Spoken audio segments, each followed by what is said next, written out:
हात बोट मिसळून मांडीवर ठेवून घ्या. पाय क्रॉस.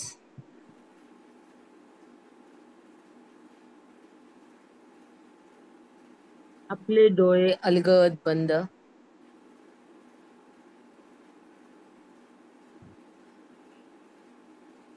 आज नवरात्रीची 7वी माळ.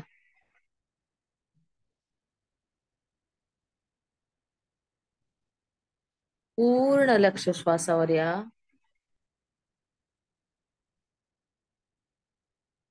श्वास आत, श्वास बाहेर. श्वास आत, श्वास बाहेर. येणारा श्वास,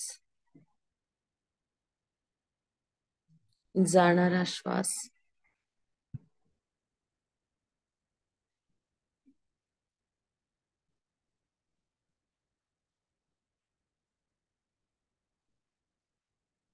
पूर्ण लक्ष सहस्राधारावर केंद्रित.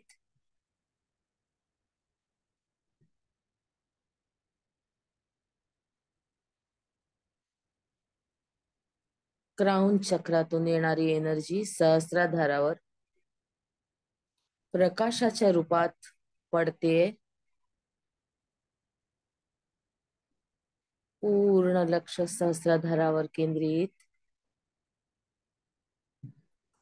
सहस्राधाराच्या सहस्र पाकळ्यांमधून ती ऊर्जा आपल्या शरीरात प्रवेश करते आहे. आपले 7ही कोश पूर्ण प्रकाशाने न्हावून निघाले आहेत.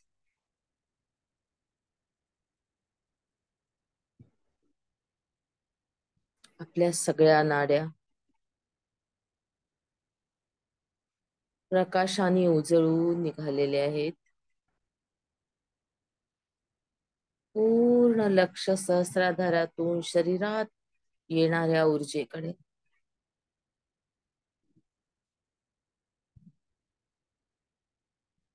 ऊर्जा संपूर्ण शरीरात पसरते आहे.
संपूर्ण लक्ष आतमध्ये.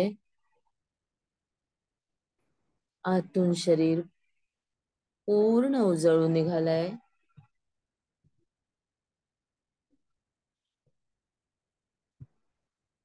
आतला प्रकाश बघण्याचा प्रयत्न.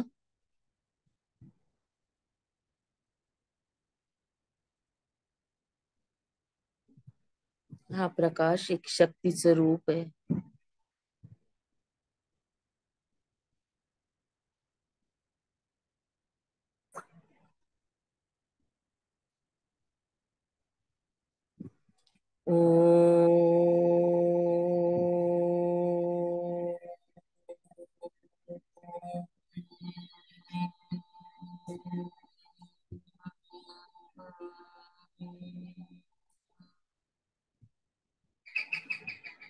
ओ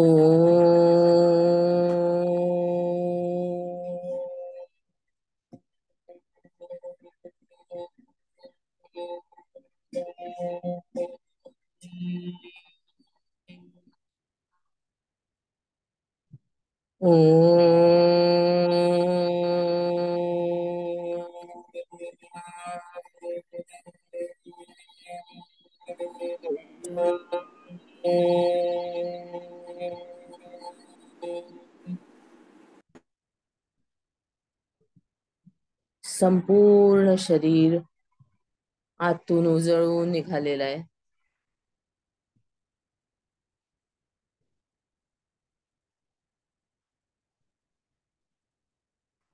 शरीराची बाहेरची आउटलाईन सोडली तर आत नुसता प्रकाश. आत प्रकाश, बाहेर प्रकाश.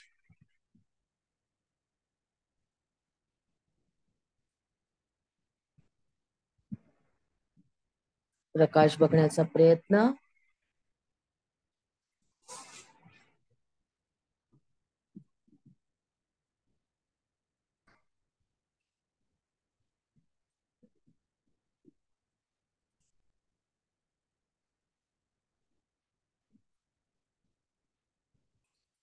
ध्यानातून बाहेर यायचंय हळूहळू. दोन्ही पाय सोडून द्या. हाताची बोट विलग करा. दोन्ही हात डोळ्यावर.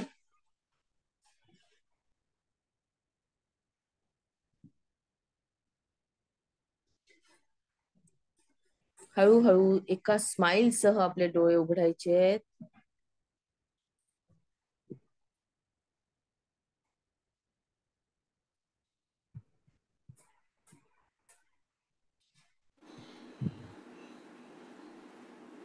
नमस्कार मास्टर्स. आज शारदीय नवरात्रीचा 7वा दिवस म्हणजेच माता कालरात्रीचा दिवस. आपल्याकडे प्रमुख वक्त्या म्हणून डॉक्टर सुलभा कोरे या आलेले आहेत. ताई, आपलं मनपूर्वक स्वागत. एक विजया टाळकुट्यांचा शेर आठवतो की वारी उगा कराया का पंढरी सजाऊ, वारी उगा कराया का पंढरी सजाऊ, माझा मला विठोबा कामामध्ये मिळाला. ताईंचं व्यक्तिमत्व हे असंच आहे. मी प्राचीताईंना विनंती करते की त्यांनी त्यांची ओळख करून द्यावी आणि नंतर सरिताताईंनी आभार प्रदर्शन करावं. आज ताईंना जायचं आहे पुण्याला आणि त्या थोड्या धावपळीत आहेत, घाईत आहे, तर हरकत नाही. आपण आज संवाद वगळूया. तुम्ही संवाद साधा आणि नंतर हॅपी जर्नी म्हणावं लागेल. ताई, प्राचीताई ओळख करून द्याल.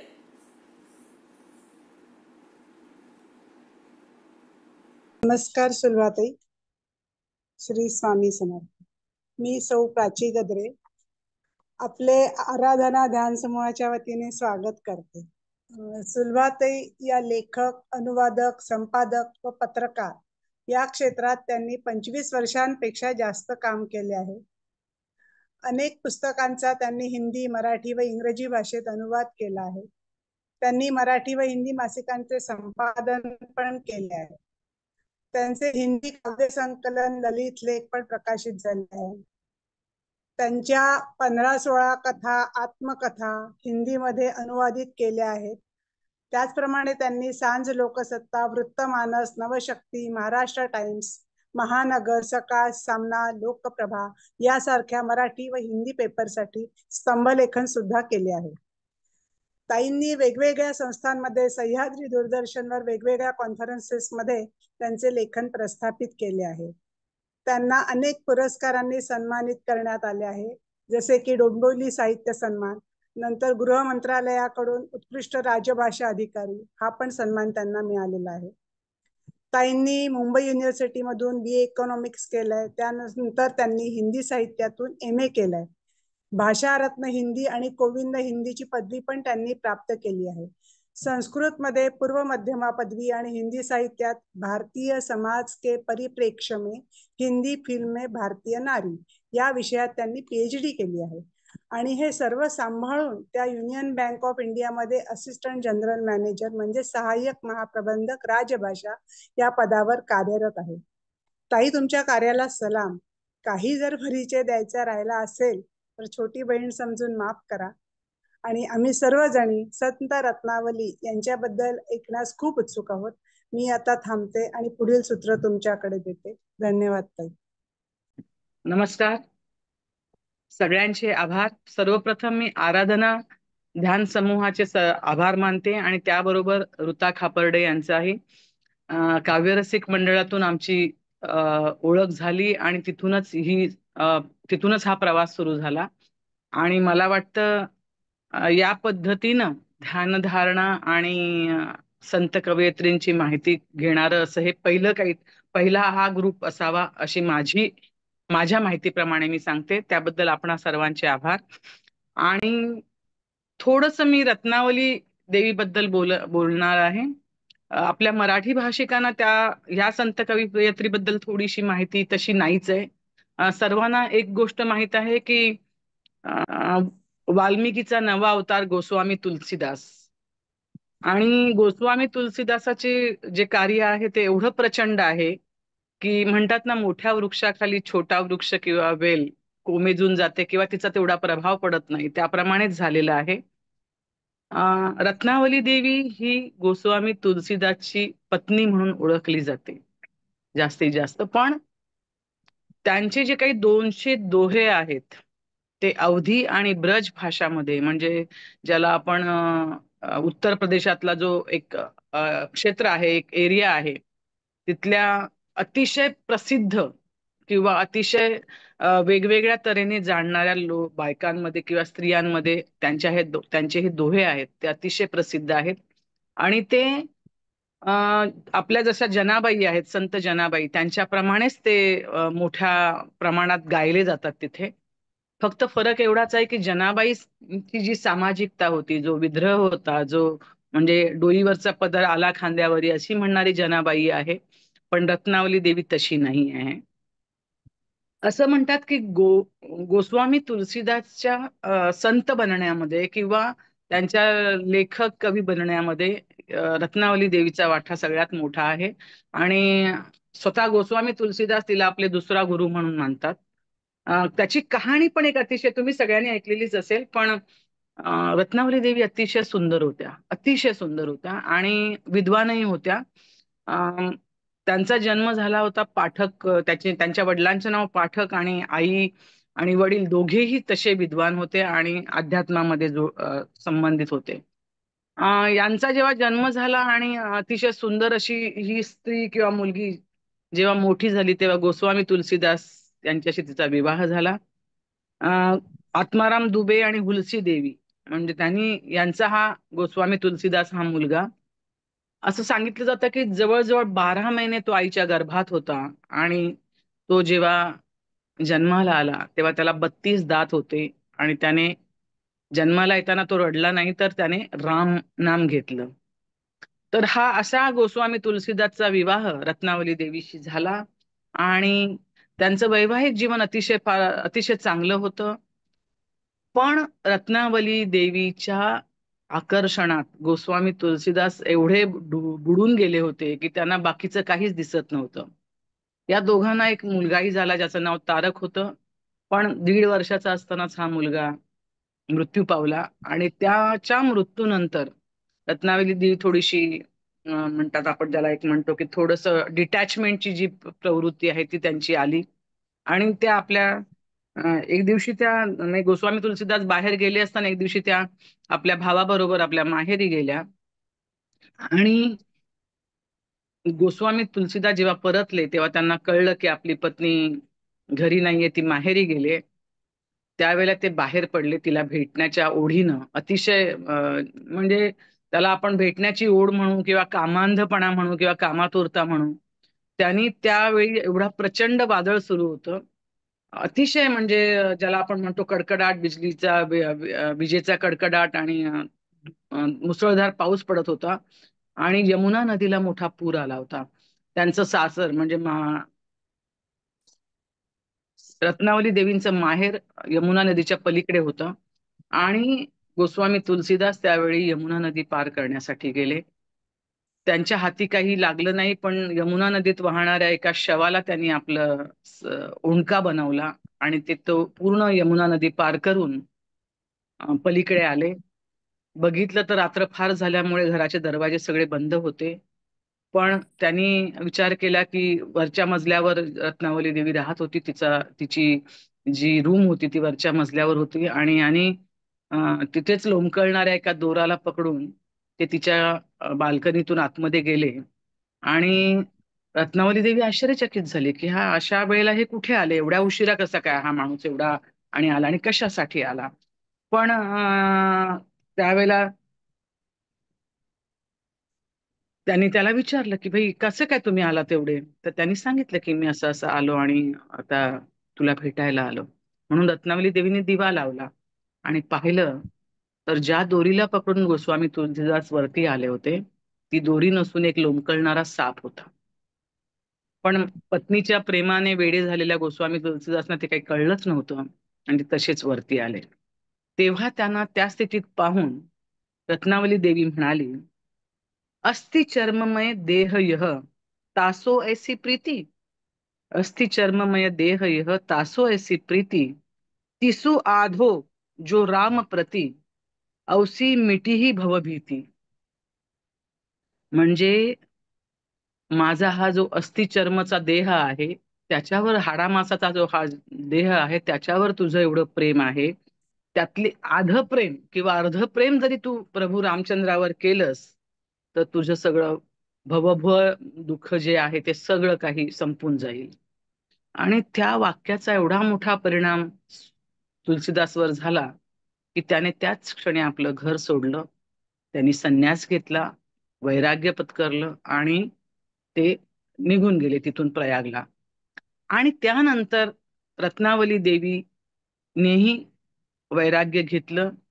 भक्तिमाग जर आपण पाहिलं तर भक्ती कालाची जी ही काही अतिशय महत्वाच्या कवयित्री आहेत त्यापैकीच रत्नावली देवी आहे हिंदीमधील. आणि त्यांचं लिखाण जे आहे तर त्यांनी जे लेखन केले ते सगळं ब्रजभाषा आणि अवधीमध्ये केलेलं आहे. कासगंज हा एक प्रदेश आहे उत्तर प्रदेशला, तिथेच त्यांचा जन्म झालेला आहे. आणि गोस्वामी तुलसीदासने रामचरितमानस, विनय पत्रिका, हनुमान चालिसा असे एकंदर 12 ग्रंथ लिहिले. तेवढे ग्रंथ रत्नावली देवीने नाही लिहिलेले आहेत, पण त्यांचे 200 जे दोहे आहेत ते मात्र अतिशय सुंदर, अतिशय म्हणजे स्त्रियांना त्यांच्या कर्तव्याची जाणीव करून देणारे आणि त्यांच्या चरित्राबद्दल, शीलाबद्दल त्यांना अतिशय मोठ्या प्रमाणात किंवा ज्याला आपण म्हणतो की अतिशय व्यवस्थित तिथे त्यांनी कसं राहावं, पतीचं कसं प्रेम प्राप्त करावं, पतीची सेवा कशी करावी, शील आचरण कसं सांभाळावं याबद्दलचे आहेत सगळे दोहे. आणि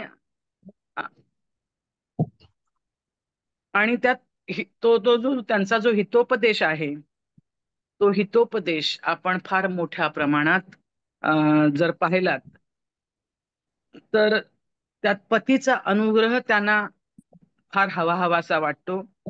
आणि त्यानंतर त्यांनी जे काही काम केलं आहे ते म्हणजे ग्रामीण स्त्रियांच्या पारमार्थिक उद्धाराचं. आता यात पारमार्थिक उद्धार म्हणजे त्यांनी नेमकं काय केलं तर त्यानंतर रत्नावली देवी घराच्या बाहेर पडल्या. त्यांनी अनेक ठिकाणी सत्संग, भजन आणि पारमार्थिक संवादाचे कार्यक्रम आयोजित केले. स्त्रियांमध्ये आत्मविश्वास आणि आत्मसन्मान निर्माण केला. त्यांचे वडील पंडित दीनबंधू पाठक आणि आई दयावती दोघेही धर्मपरायण आणि परोपकारी होते. त्यांच्या मदतीनं त्यांच्या बरोबर राहून वैराग्यपूर्ण धर्मपरायण जीवन कार्यात त्यांनी आपलं उर्वरित आयुष्य आणि जीवन धन्य केलं. 200 पदे, 200 जी दोहे आहेत त्यांचे, त्यामध्ये भक्ती, त्याग, वैराग्य, पतिव्रता धर्म यांचे सुबक त्यांनी वर्णन केलेलं आहे. आर्य संस्कृतीतील स्त्रीचा आचार धर्म कसा असावा, नीती धर्म कसा असावा हे रत्नावलीचे दोहे सांगतात. महिला वर्गासाठी हितगुज स्वरूपाचा हा हितोपदेश त्या अतिशय वेगवेगळ्या आपल्या अतिशय सुंदर भाषेमध्ये आणि च्या पदबंधामध्ये, ज्याला आपण दोहे म्हणतो, त्या पदबंधामध्ये देते. त्या म्हणतात, जासू चरितवर अनुसरे सत्वंती हर्षाई, ता एक नारी रतन पै रत्नावली बली जाई. म्हणजे जो वरच्या प्रमाणे त्यांनी सांगितल्याप्रमाणे जो चरित्र किंवा आपलं आचरण करेल, त्यामुळे त्या आचरणाने सगळ्या नारी जातीचं कल्याण होईल. आणि ते जर तसं झालं तर रत्नावली अतिशय त्यांच्यावर, म्हणजे आपण ज्याला म्हणतो की रत्नावली त्यांच्या पुढे नतमस्तक असेल.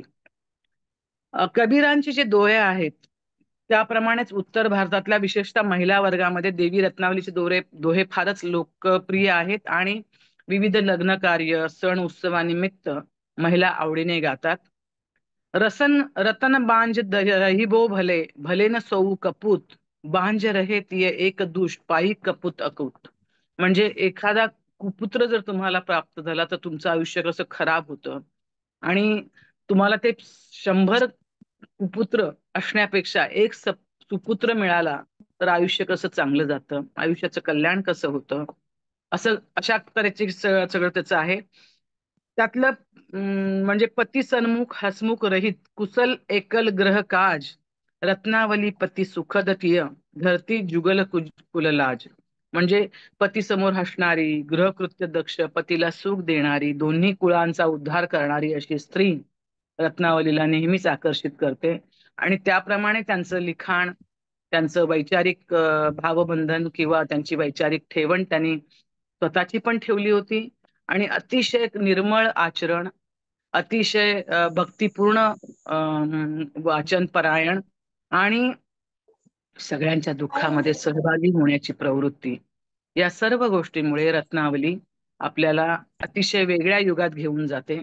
आत्ताच्या स्त्रीला कदाचित तिचं ते पती सन्मुख असणं किंवा पतीलाच देव मानणं किंवा तेवढंस फारसं आधुनिक स्त्रीला पटणारं नसेल कदाचित, पण त्यात कुठेतरी एक वेगळा भाव आहे. आजच्या समाजात जी विवाह मोडत आहेत, पती पत्नी मधला जो बेबनाव आहे किंवा पती पत्नी मधली जी वितृष्टता आहे ती नष्ट करण्याचं काम किंवा त्यामध्ये एक सामंजस्य राखण्याचं काम रत्नावलीचे दोहे निश्चितच करतात. आणि म्हणूनच कदाचित हे दोहे उत्तर भारतातील प्रत्येक स्त्रीला मुखोद्गत आहेत. प्रत्येक स्त्री त्यांचं पारायण करते आणि आपल्या प्रत्येक उत्सवामध्ये किंवा प्रत्येक गोष्टीमध्ये त्याचं अतिशय वेगळ्या तऱ्हेने गायन, वाचन आणि मनोरंजन करण्याचं काम करते.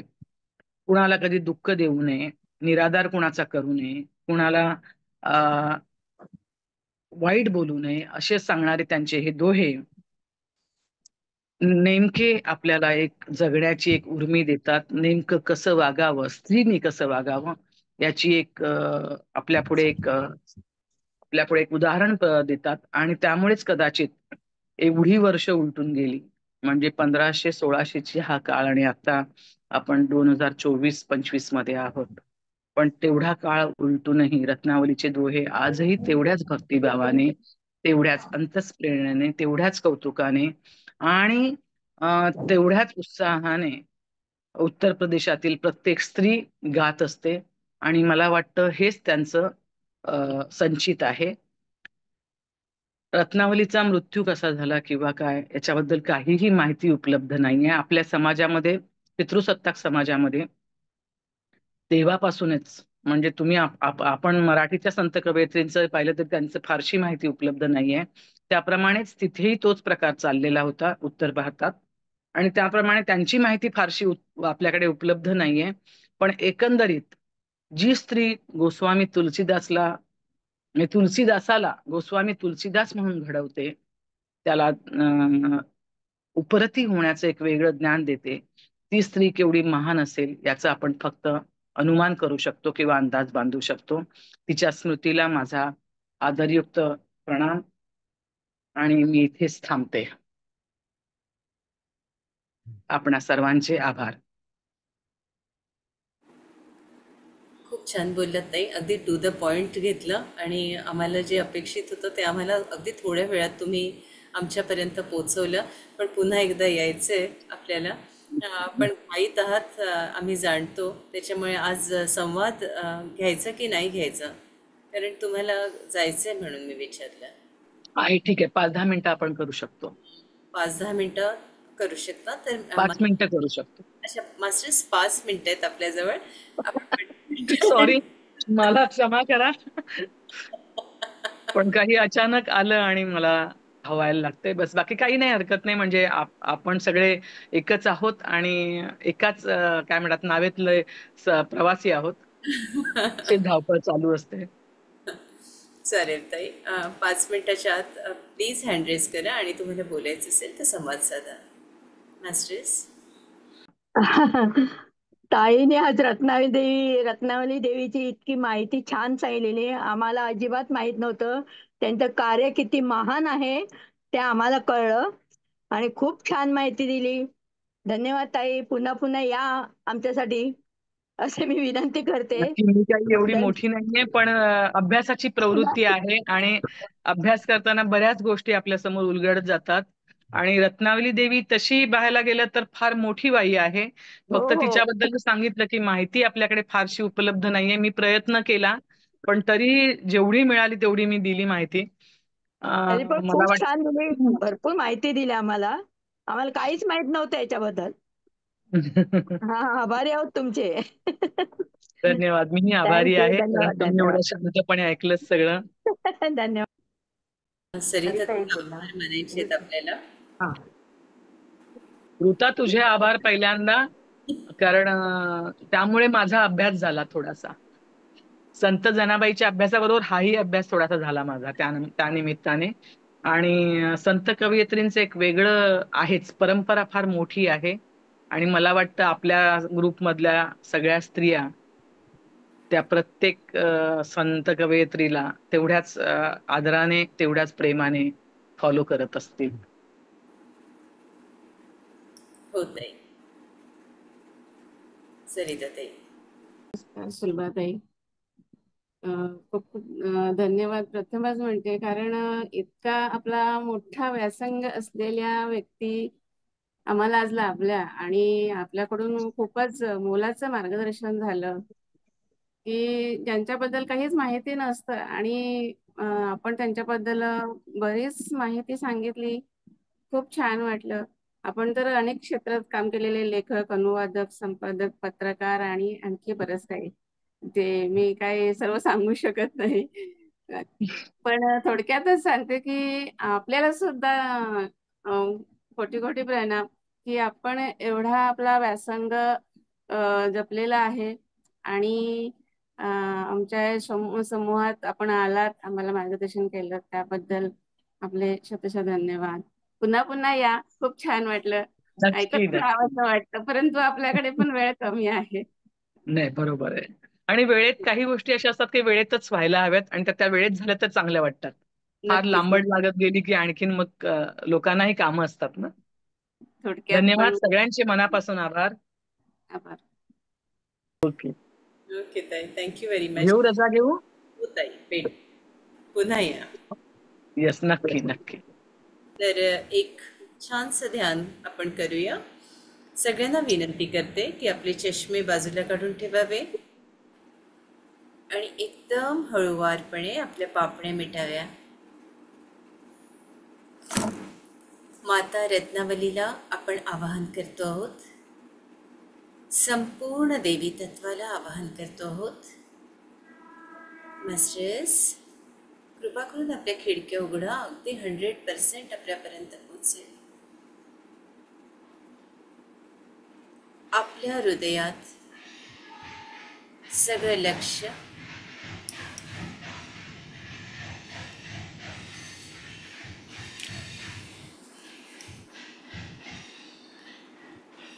आपल्या हृदयाच्या केंद्रस्थानी एक महादेवाची पिंड प्रगट झालेली आहे.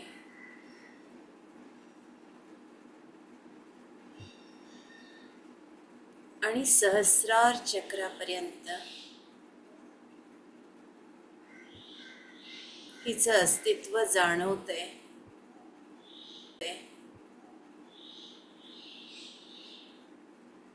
फील करा मास्टर्स, हृदयापासून सहस्रारापर्यंत.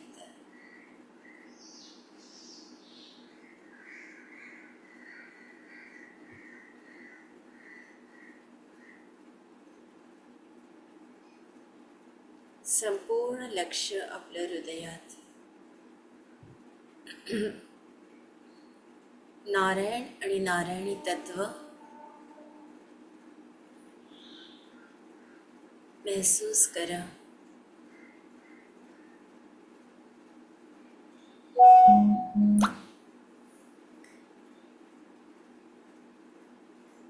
एकदम शांत होत चला. एकदम शांत.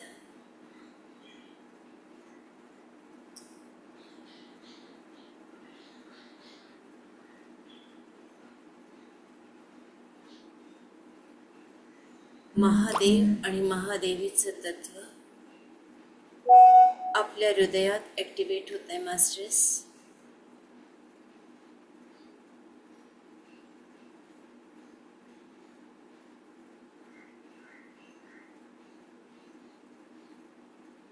जी कुंडलिनीची ऊर्जा आहे ती आपल्या हृदय चक्रात महसूस करा.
निळसर रंगाचा प्रकाश आपल्या हृदयापासून सहस्रारापर्यंत व्यापलेला आहे.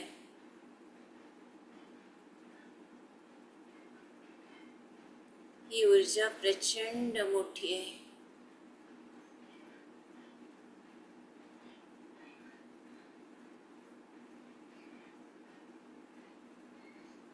हृदयाच्या मधोमध केंद्रस्थानी लक्ष द्या. राम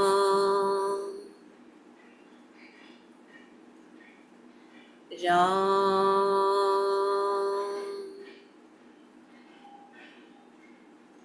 राम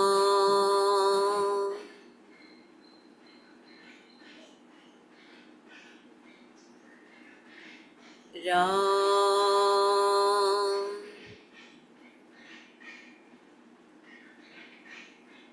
राम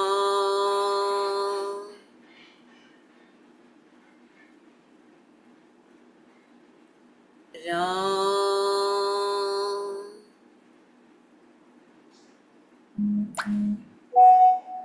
राम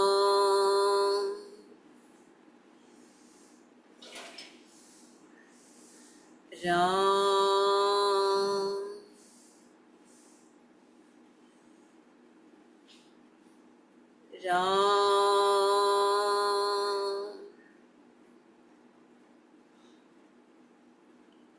राम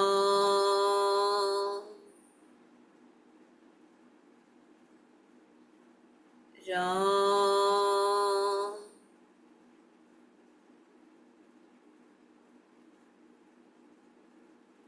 मास्टर्स, आपल्या हृदयात अगदी केंद्रस्थानी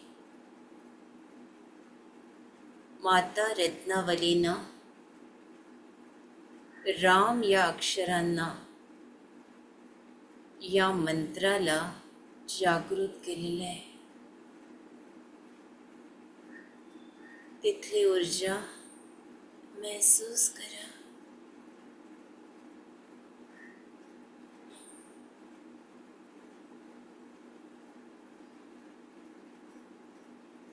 संपूर्ण हृदय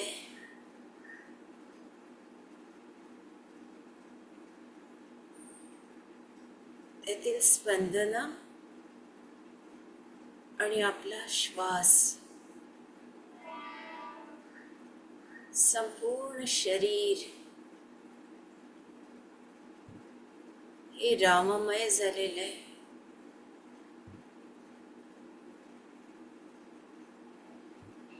माता सीतेची ऊर्जा कनेक्ट झाली आहे मास्टर्स आपल्या हृदयात.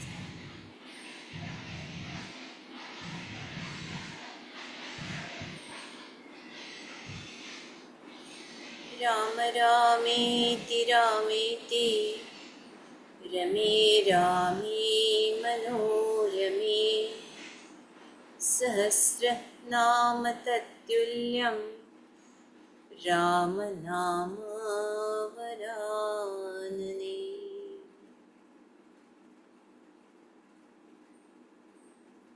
जसे अनेक वर्तुळ उठतात ना आपण पाण्यात खडा टाकल्यावर, तसे अनेक वर्तुळ गोलाकार आपल्या हृदयात या भक्तीचे उठलेले आहेत. जे काही बोलवून घेतात ते त्या माता रत्नावली. मी फक्त माध्यम आहे.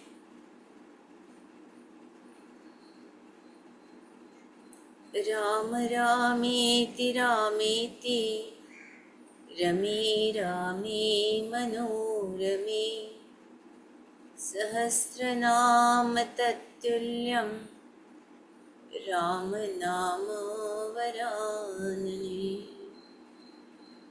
मास्टर्स, आपल्या जे 12 लेयर्स आहेत त्या 12 लेयर्समधून राम हा मंत्र घुमतोय.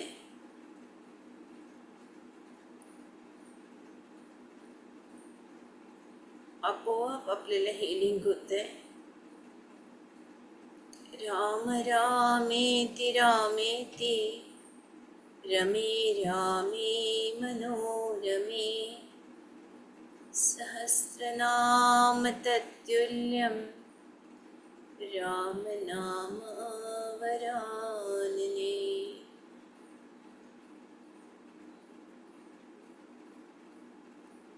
आपल्या हृदयाच्या गाभाऱ्याला मातेचा स्पर्श होतोय.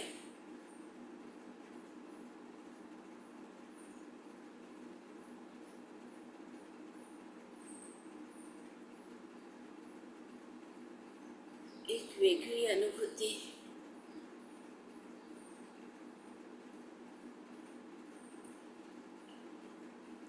आपदामपहर्तारं दातारं सर्वसम्पदां लोकाभिरामं श्रीरामं भूयो भूयो नमाम्यहम्.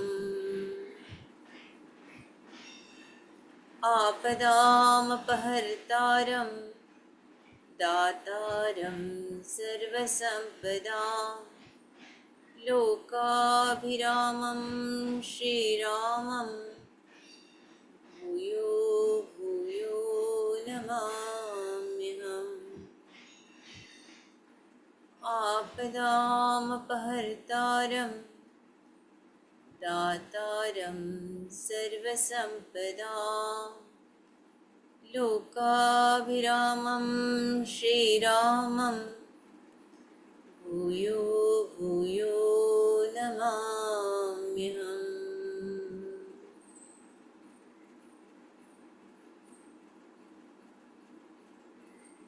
मास्टर्स, इतकी प्रचंड ऊर्जा आहे.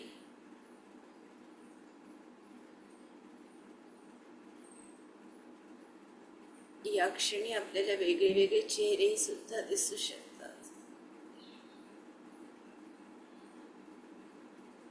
कुठलीही कल्पना नाही, इमॅजिनेशन नाही, फक्त एकरूप व्हा या ऊर्जेशी.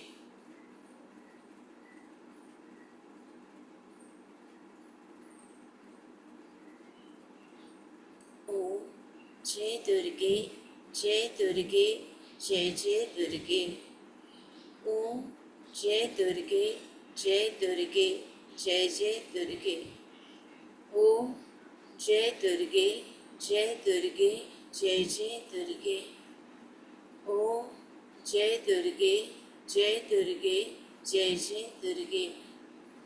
ओम जय दुर्गे, जय दुर्गे, जय जय दुर्गे. ओम जय दुर्गे, जय दुर्गे, जय जय दुर्गे. ओम जय दुर्गे, जय दुर्गे, जय जय दुर्गे. ओम जय दुर्गे, जय दुर्गे, जय जय दुर्गे. ओम जय दुर्गे, जय दुर्गे, जय जय दुर्गे. ओम जय दुर्गे, जय दुर्गे, जय जय दुर्गे. ओम जय दुर्गे, जय दुर्गे, जय जय दुर्गे.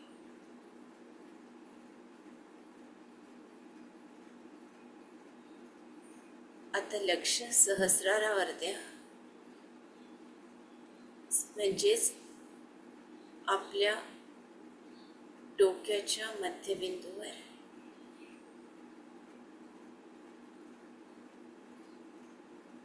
मास्टर्स, या प्रकाशाने, या आशीर्वादाने आपण धावून निघालात.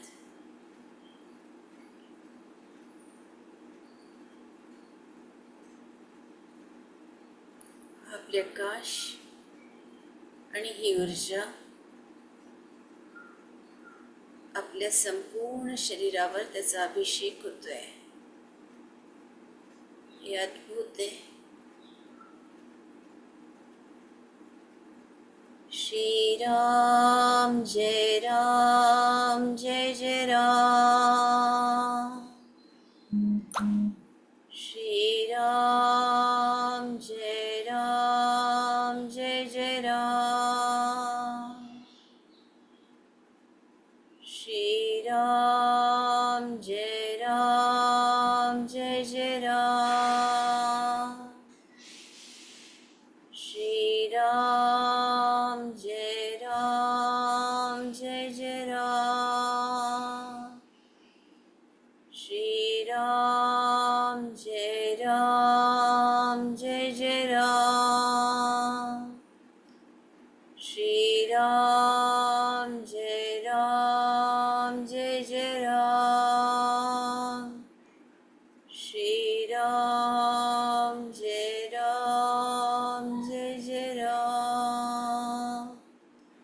श्री राम जय राम, जय जय राम. श्री राम जय राम, जय जय राम. श्री राम जय राम, जय जय राम. श्री राम जय राम, जय जय राम. श्री राम जय राम, जय जय राम. यावेळेला तुमचं ब्रह्मरंध्र जड झालेलं आहे.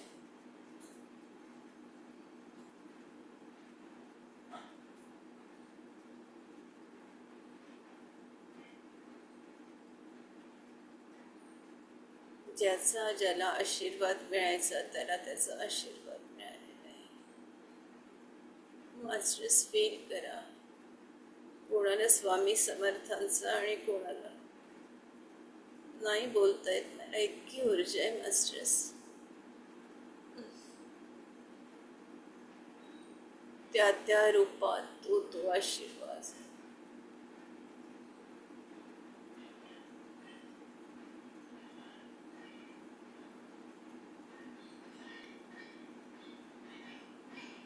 पूर्ण ऊर्जा सामावून घ्या.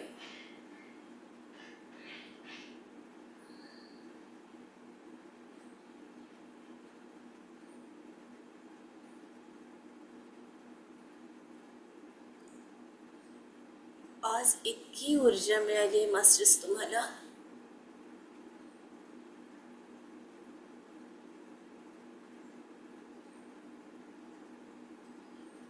म्हणजे मातेचे जे वाहन आहे ना ते सुद्धा कनेक्ट झालेलं आहे. सिंह,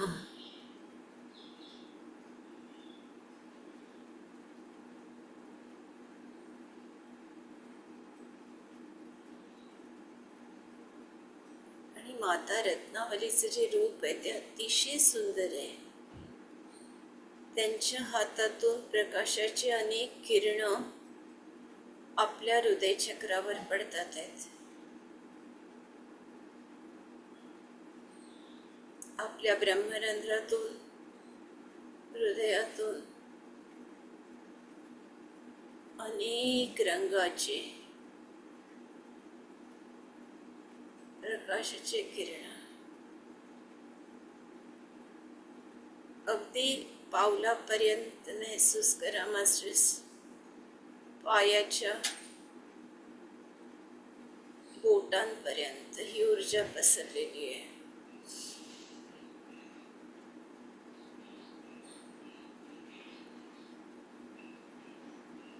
काहींना यावेळेला गळ्याला काही व्हायब्रेशन्स जाणवतील, स्पंदनं जाणवतील गळ्याच्या तिथे.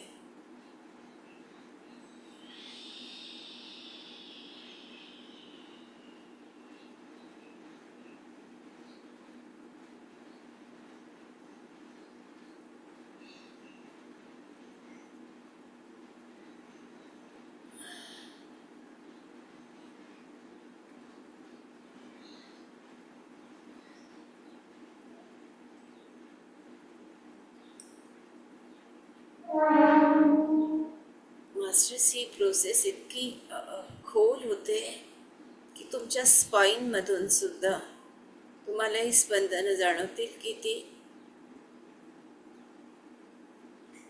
तुमच्या हृदयाला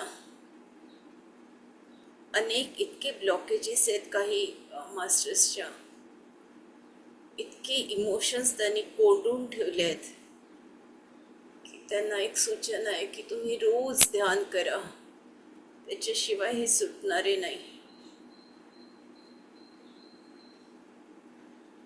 मागून पुढून हे स्पंदनं तुम्हाला तुमच्या याच्यातली जे ब्लॉकेजेस आहेत ते स्वच्छ करते. काहींना मानेवर स्पंदन आहेत, विशुद्ध चक्रावर आहे आणि हृदयात आहे. खूप जणांचे असे अनुभव होते की काल खूप जणांना रडावं लागलं का,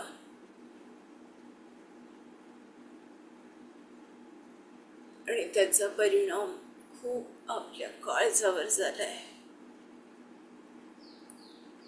मी एक माध्यम आहे, बोलवता धनी माता आहे.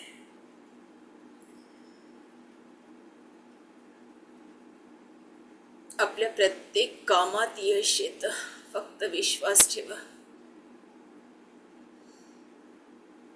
खालपर्यंत या ऊर्जेला जाऊ द्या, मूलाधारापर्यंत.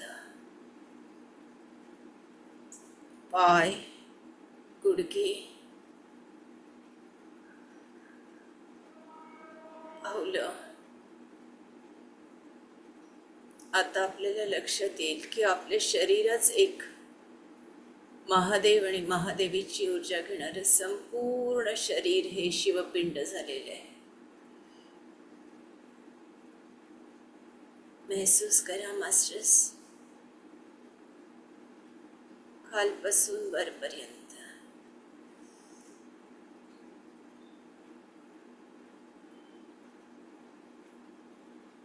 प्रकाशाची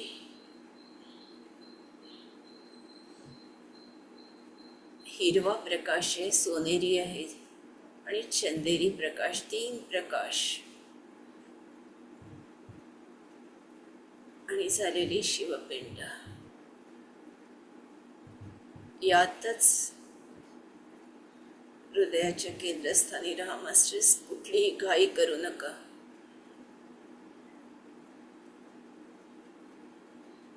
या गोष्टी अद्भुत असतात. हृदयात पूर्ण लक्ष केंद्रित करा.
ही संपूर्ण ऊर्जा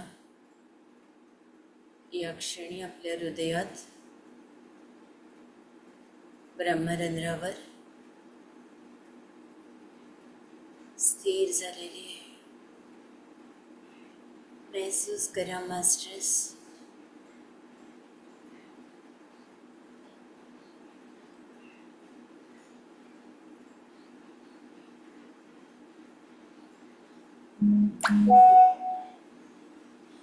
एकदम शांत,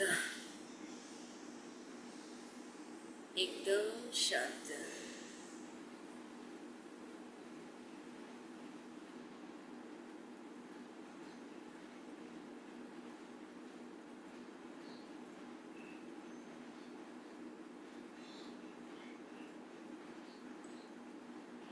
मास्टर्स,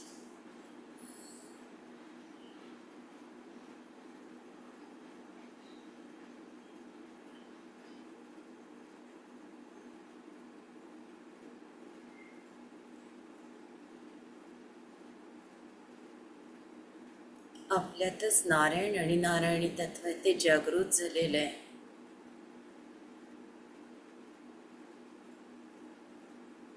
त्याला फक्त महसूस करा.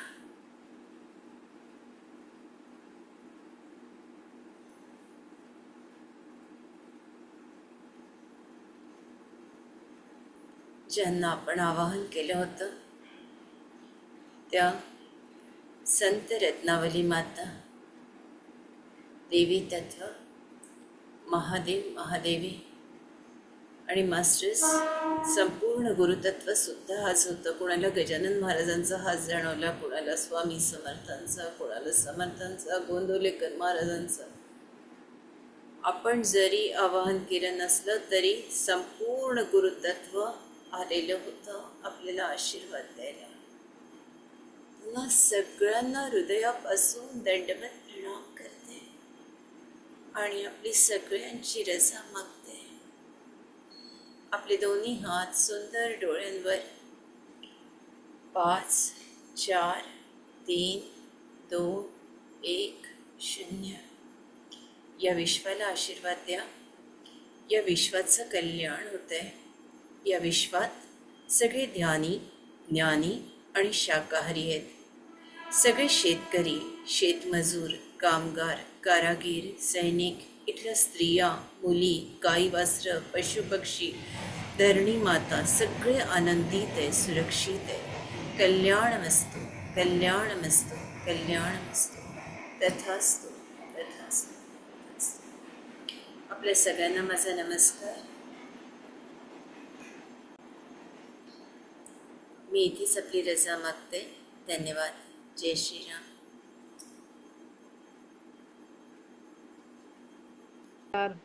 झाली का ताई? बोला ताई, बोला. रत्नवंदन ताई, खूपच छान होतं आजचं विवेचन. रत्नावली, देवी रत्नावली विषयी ते एकच कथा माहित होती की संत तुलसीदास ते कसे झाले ते, परंतु त्यांच्या विचाराची आजच्या काळात खूपच गरज आहे. हे खूप म्हणजे त्याचा प्रचार व्हायला पाहिजे. खूप छान. हे जे नवदुर्गांचं हे आयोजन केलेलं आहे ते खूपच छान ताई. धन्यवाद. योगिता ताई. धन्यवाद ताई. एवढं तुम्ही छान हे काय म्हणायचं व्याख्यान मला ठरवली. मला आता वाटतं व्याख्यान मला म्हणण्यापेक्षा आपला हा रोजचा भोंडला चाललेला आहे आणि त्या भोंडल्यात विविध जणी येऊन आम्हाला ज्ञान देत आहेत आणि खूप खूप छान वाटते. हे ह्याचं सारं श्रेय तुम्हाला आहे.